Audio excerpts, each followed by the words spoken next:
beaucoup de messages. Serviteur de Dieu, aidez-moi. Servant de Dieu, aidez-moi. Pasteur, venez à notre secours. Voilà ceci. Mon mari, avant, c'était un prince charmant. Oh, vraiment, il m'invitait, il me faisait les cadeaux, il était romantique, les bisous par-ci, par-là. Maintenant, on est mariés là. Pas de bisous, pas de câlins. On me parle mal, on me crie dessus. Dans la maison, c'est comme la dictature. Plus de restaurants, plus de cadeaux. Hein? Donc, quand on se marie là, c'est comme ça. Donc, tout ça là, vous avez fait sortir le grand jeu là, c'est pour avoir la personne. C'est pour l'avoir. Mais quand on la marie maintenant, on l'épouse, on la met à la maison dans le mariage là. C'est notre caractère qui sort, on crie, on parle mal, on répond mal, on renvoie parce qu'on fait comme ceci, on fait comme cela. C'est ça? Donc c'est pour ça que tu l'as épousée. C'est pour ça que tu allais la chercher. Vous cherchez des gens que vous voulez dominer quoi. Vous cherchez des gens que vous allez écraser quoi. Ce n'est pas des épouses que vous cherchez. Qu'est-ce qui se passe? Donc quand on se marie là, c'est comme ça. Dès qu'on se marie là, le romantisme prend fin. C'est dehors maintenant, vous partez donner ça. Qui a dit cela? C'est écrit où? Donc, dès que vous vous mariez, vous devez changer. Avant, tu souriais avec la fille. Là. Tu lui souriais, tu lui montrais tes dents. Maintenant, elle ne voit même plus tes dents. Ton visage est toujours serré. Tu dois toujours lui parler mal. Tu dois toujours la renvoyer par-ci, par-là. Pourquoi? Pourquoi arriver dans le couple, vous devenez comme ça? Vous, les femmes, au départ, quand la personne t'a vu, tu étais toute mignonne, toujours entretenue. Tu faisais un effort. Même pas avec les grands moyens, mais tu étais toujours bien. Depuis on t'a épousé, là, c'est fini. Tu es assise là-bas. Hein? Aucune coquetterie. Tu t'es oublié? Tu t'es oublié?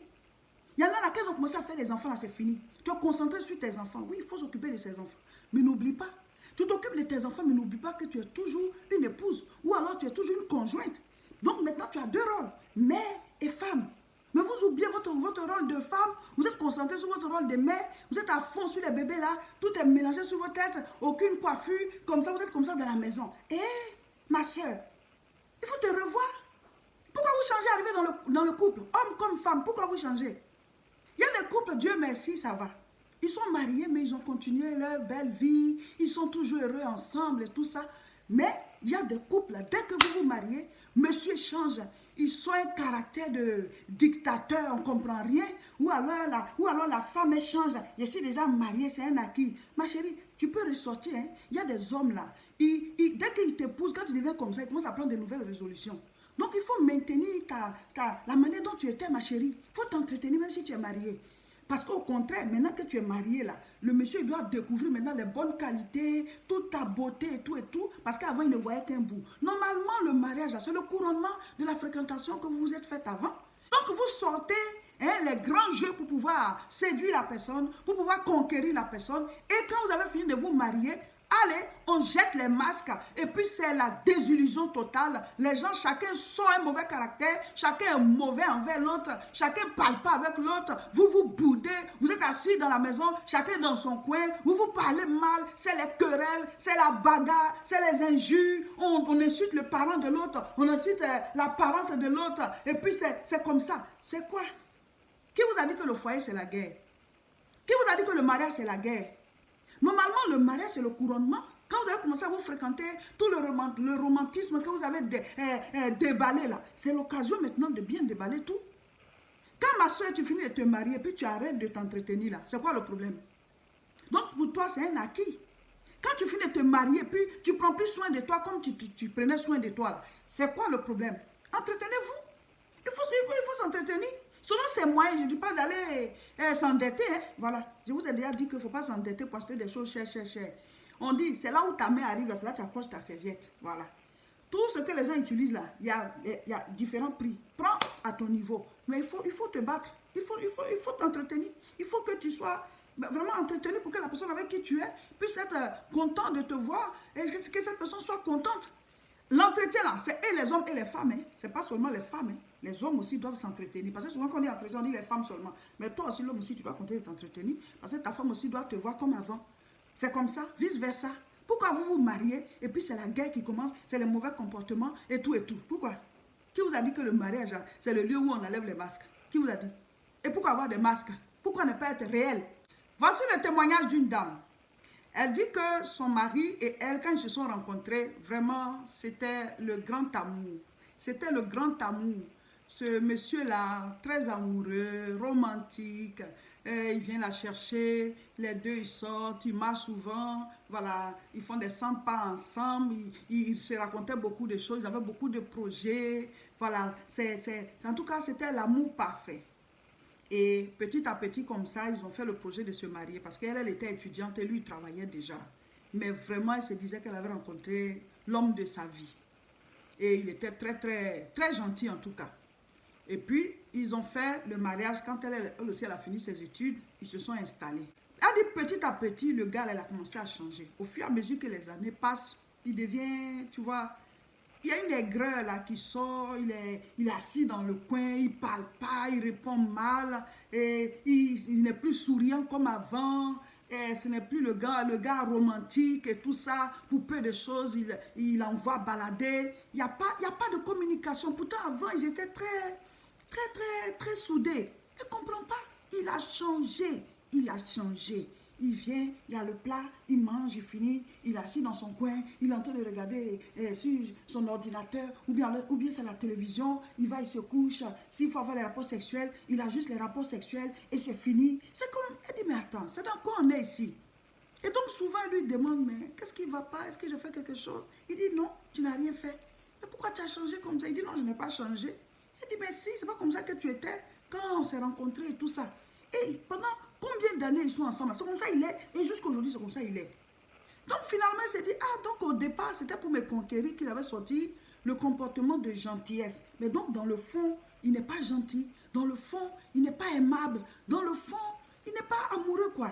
C'est juste une attitude rigide, elle ne comprend pas. Mais il y a des hommes, plein d'hommes qui sont devenus comme ça. C'est quoi le problème? Quand tu draguais la fille, ce n'était pas comme ça. Maintenant, c'est comme une ménagère que tu allais chercher pour mettre chez toi. Ou alors, juste une femme pour te faire à manger, juste pour les rapports sexuels, pour te faire des enfants. C'est fini. Mais non, c'est l'amour qui vous lie. C'est l'amour. Il faut que la personne vive l'amour avec toi-même au fur et à mesure que les années passent. Donc, cette femme-là, elle ne reconnaît plus le monsieur. Mon frère, ma soeur, si tu suis la vidéo, il faut te remettre en cause. Si tu es marié là, demande-toi, avant ton mariage, comment tu étais là, hein? Est-ce que tu es toujours comme ça depuis que vous êtes dans le foyer? Est-ce que tu n'as pas changé? Tu étais très amoureux avant là. La femme là, tu la respectais bien avant. Tu as tout fait pour qu'elle soit à l'aise avec toi. Maintenant, vous êtes dans le foyer là. C'est quelqu'un d'autre qui découvre. Pourquoi vous devenez comme ça? Pourquoi? On reçoit trop des messages des gens, de femmes déçues. Et il y en a même là, tu la laisses, tu t'en vas maintenant vivre le même romantisme avec quelqu'un d'autre dehors. Donc, c'est votre système de vie ou bien? On ne comprend pas. C'est votre système de vie.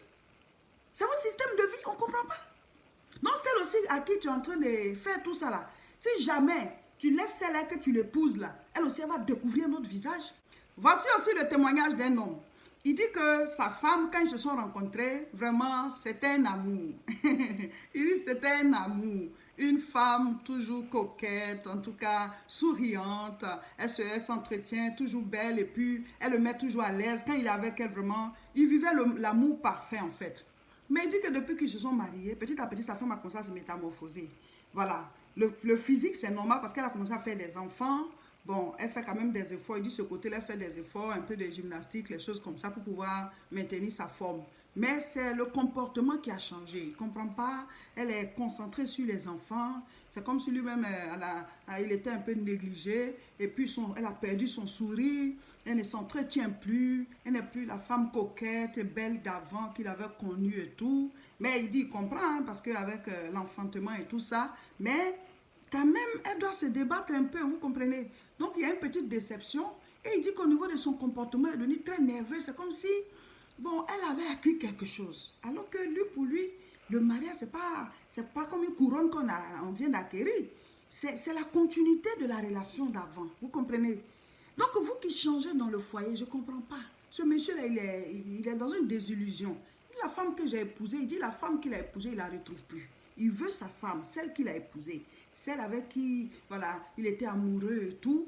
Avec qui il vivait l'amour parfait. Il disait c'est un amour. Elle a changé. Elle répond mal. Maintenant, elle est assise dans son coin en train de regarder la télévision. Elle s'occupe de ses enfants. Elle fait ceci. Elle dépose le plat. C'est pas comme avant où les deux, ils vivent l'amour parfait. Ils mangent ensemble et tout. Ce n'est plus ça. Même s'il lui dit, bon, viens, on va manger ensemble. C'est elle au contraire qui ne veut pas. Non, j'ai ceci à faire, j'ai cela à faire.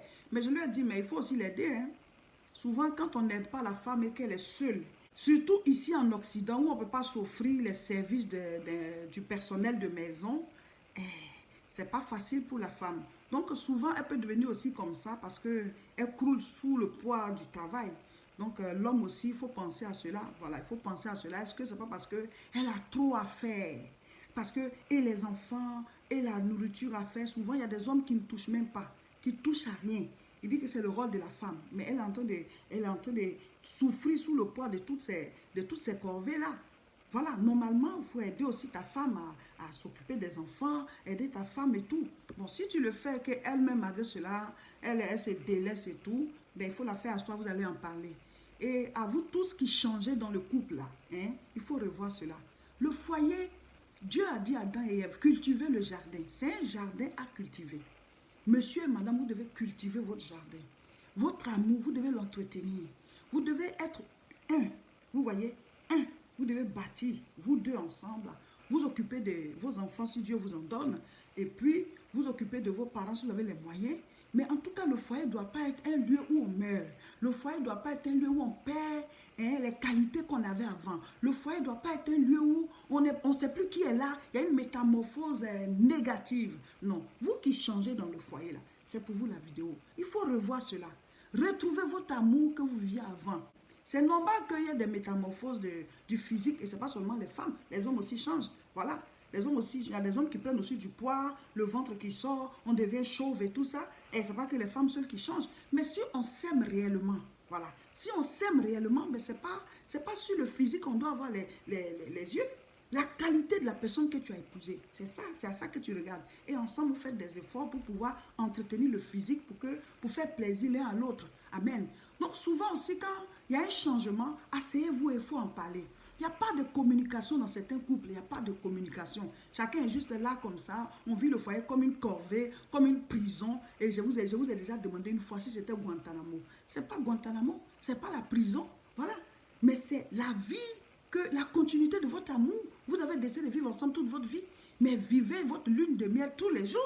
Proverbe 17, verset 1.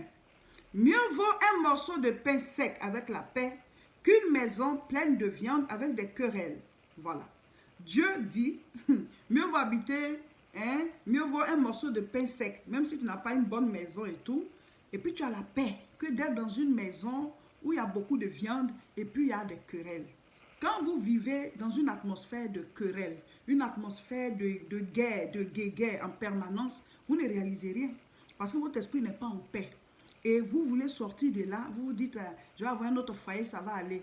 Mais si vous ne réglez pas le problème, si vous ne cherchez pas à mieux bâtir ce foyer-là, même vous allez partir, vous allez reproduire ça là-bas. Vous allez aussi reproduire cela là-bas parce que quand il y a des histoires là, chacun a sa part. Et si tu ne cherches pas à régler la manière, ton côté, tu vas transporter ça à l'autre côté. Tu vas transporter ça où tu vas. Amen. Donc à chacun de nous de remettre en cause, de se remettre en cause. Le foyer là, c'est pour vivre l'amour. C'est pour pouvoir vivre ensemble heureux. Quand avant on raconte les contes et puis on dit ils vécurent ensemble pendant longtemps, ils vécurent heureux pendant toute leur vie là. C'est ça? Mais vous, votre conte là, ça termine comment? Vous vous retrouvez dans le foyer et c'est les mauvais caractères qui sortent. On ne s'aime pas, on se parle mal et tout. Non, Dieu n'a pas prévu le foyer pour cela. Chacun doit se revoir. Au niveau de vos foyers, au niveau de votre couple, vous devez aussi, vous voyez, changer certaines choses souvent. Sortez souvent, sortez de l'atmosphère de la maison, offrez-vous des vacances ensemble, offrez-vous un moment au restaurant. On n'est pas obligé de dépenser beaucoup. Il y en a qui disent, mais je n'ai pas les moyens pour aller au restaurant. Mais non, avec le peu de moyens là, ça dépend des restaurants. Juste une petite sortie ensemble, monsieur, madame, c'est bon. Monsieur, madame, c'est bon. Souvent, on renouvelle certaines choses dans la maison, on renouvelle certaines choses dans la chambre à coucher. Ça donne de nouvelles, tu vois, et ça donne une nouvelle allure à votre couple. Cultivez le jardin. Vous devez cultiver votre jardin. Votre foyer, c'est votre jardin. Amen. Ne vous laissez pas mourir dans le couple. Ne vous laissez pas mourir dans le mariage, dans le foyer. Et tout ce qui est bon est parti. Vous êtes juste là comme ça. Non, ce n'est pas le plan de Dieu. Du 7 au 27, nous sommes en jeûne et prière. Donc, rejoignez-nous pour pouvoir faire ce temps de jeûne avec nous. 21 jours de jeûne et prière de 6h à 18h. Le samedi 12, nous serons à Aubervilliers pour la grande croisade de prière. le 12 septembre. Vous pouvez vous inscrire, les liens sont au-dessus de la vidéo. Si c'est sur Facebook et si c'est sur YouTube, c'est en dessous. Vous cliquez sur le lien pour pouvoir prendre votre place pour la croisade. Sur Facebook, notre page c'est Réseau International Richesse. Cliquez sur s'abonner. Si c'est sur YouTube, c'est La Moisson TV. Cliquez sur s'abonner. Et puis, partagez cette vidéo.